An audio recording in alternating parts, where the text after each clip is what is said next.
Let's see this question. The geometrical isomerism is shown by, इनमें से बताना है कि इनमें से ज्योमेट्रिकल आइसोमेरिज्म कौन शो करेगा। तो concept use here will be rules for geometrical isomerism. Geometrical isomerism, isomerism.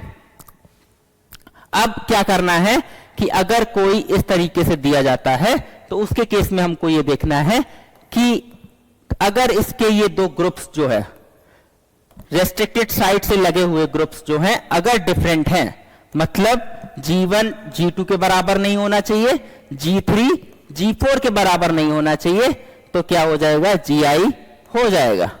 देखते हैं पहले के केस में क्या हो गया, दोनों ग्रुप सेम लगे हुए हैं, इसके केस में सेम लगे हुए हैं, तो Gn नो Gi इसमें नहीं होगी।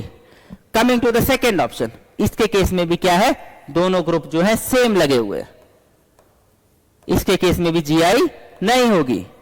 Coming to the third option, C option के केस में अगर हम लोग बात करें तो इसके केस में अगर देखें तो यहां पर CH और Cl, तो एक H लगा हुआ है एक Cl लगा हुआ, पर अगर दूसरे एंड पर देखें तो यहां पर क्या है, इस तरह से इधर भी से अगर हम लोग जाएंगे तो सेम ही एनवायरनमेंट मिलेगा, मतलब सेम ग्रुप सेम इसमें भी है, तो इसके केस में नो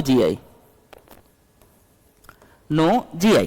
इसके केस में देखें तो ये डिफरेंट है, इसके केस में इधर से जाएंगे तो इस तरफ तक, और इसके केस में जैसे ही हम लोग इधर गए तो ये क्या हो गया, डिफरेंट हो गया, ये डिफरेंट हो गया। मतलब क्या है कि रेस्ट्रिक्टेड साइड से लगा हुआ क्या है, डिफरेंट मिल गया, और अगर हमको डिफरेंट मिल गया तो क्या हो जाएगा, Gi ये शो कर जाएगा।